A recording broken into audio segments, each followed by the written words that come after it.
Hello everybody, welcome back to my channel. Today we are going to be making reverse seared ribeye honey with a whiskey scampi sauce. Ooh, honey, look at that. That's sopped up and delicious. Look at that, look at that.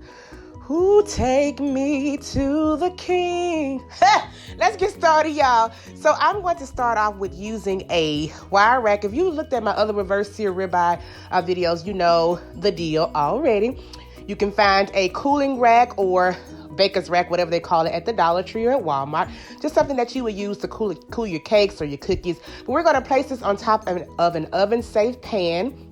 And then I'm going to pat it dry just to remove the moisture. Yes, I wash my meat. Okay, so you want to pat it dry on both sides to remove the moisture. And I have preheated my oven to 275 degrees. And now what we're going to do is we're going to do what? We gonna season it, okay? Get up in the creases and the crevices. So I'm rubbing it down with my seasonings. I will put the seasoning in the description box below, the seasoning blend that I'm using to make it real good and sopped up, okay? And you gotta flip it over and season the other side. Why? Because we eat both sides, okay? Come on, class, we already know this.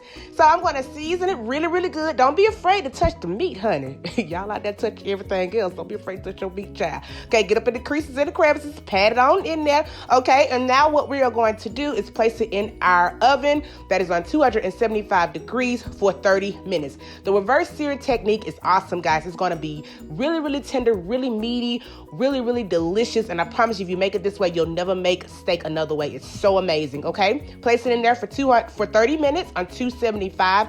It's gonna come out looking just like this. That don't look too sopped up, but that's okay, honey. We ain't finished with her yet, okay? She gonna sit to the side for about 15 minutes, and while she is resting, we're gonna start on the sauce, because honey, she look like she ain't living right. Okay, what was going on with her? But that's all right. We're gonna start on our sauce now. So what I've got is the South delicacy. You already know what it is. It is butter. I'm on medium heat here, and I'm just gonna put the butter in there. And you know I am using salted butter now. Stop using all that unsalted butter, baby. Get you some salted butter and make a sopped up. Okay, we're gonna put our butter in our cast iron skillet or any other skillet you want to use, but I love a cast iron for this technique, so please, if you can, use a cast iron skillet. We're gonna place our butter in there. Then I'm gonna use some garlic paste. This is optional. If you want to use fresh garlic or minced garlic, you totally can, baby. It's your prerogative. This is your steak. This is your sauce. Do whatever you want to do, baby. Okay, we're gonna stir that round in there, let it get nice and toasty. I'll cook this for about 2 minutes or so, and as you can see, the butter is nice and brown. That's what we want. It's going to give this scampi sauce a really rich and deep flavor, honey. It's going to be sopped up. Life-changing. All right? Going to be looking for you in the daytime with a flashlight. All right? So now what we want to do now is add our whiskey, or you can add some wine. And we're going to add a little bit of chicken stock to that, just to give it a little bit of flavor. Okay, making good sopped up. And as you can see, it's going to just bubble up a little bit. Take your whisk. This sauce, y'all, is so easy to make and it's so quick. Take your whisk and just whisk it around and let this cook for about 1 to 2 minutes. It literally takes you about 5 to 6 minutes just to make this sauce. I'm telling you. Just whisk it around real good and let the alcohol just kind of cook out, okay? Because you don't want the alcohol, honey, to be tasting all crazy, honey. Then people be talking about, girl, what's going on, honey? She going through some things while we tasting like liquor up in our food. We'll need that, okay? So I'm going to add some fresh lemon juice to that just to give a little pop, make our neck snap. Then we gonna season it, honey, because you don't want it to taste like a hot cup of water, okay? No. We want this to be good and soft too. So the same seasoning I use on the steak, I'm gonna use it in the sauce, okay? So season to taste, all right? And let that come to a boil for about 30 seconds.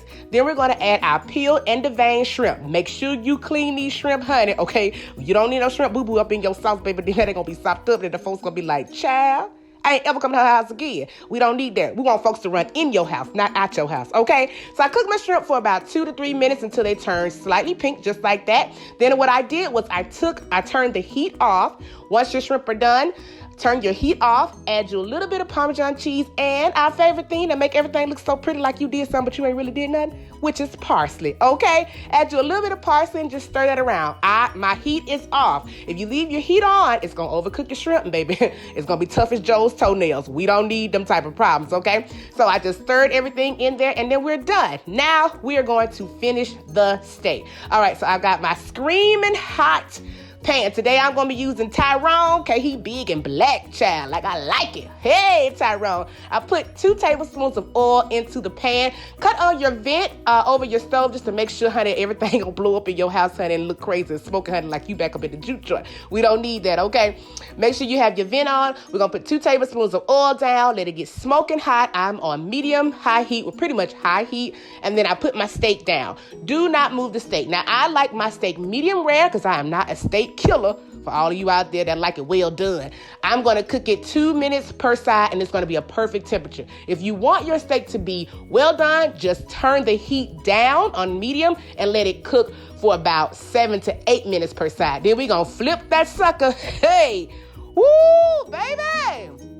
Baby, that's so something. Look at that crustification up in there and the creases and the crevices. Look at that. Because we use kosher salt. I'm going to put a note about that in the description box. Kosher salt give your meat a nice crust, and that's what we want. So I flipped it over, and then I am just going to let it sit there for another 2 minutes because I want a medium rare steak. If you want medium well, do about 4 to 5 minutes. If you want well done, let it stay 7 to 8 minutes. But honey, I don't know what's wrong with you, honey, because don't nobody want to mess with this bread by, honey, and mess it up and make it well done. But anyway, honey, it's your prerogative, whatever you want to do, child. Okay, I can lead a horse to the water, but I sure can't make him drink it. So I got it done, 2 minutes per side. I'm taking it off, y'all. This is so delicious. And look at what we're gonna do. Ooh, we're gonna top it with that shrimp scampi sauce. On top. Ooh, woo. Look up in there.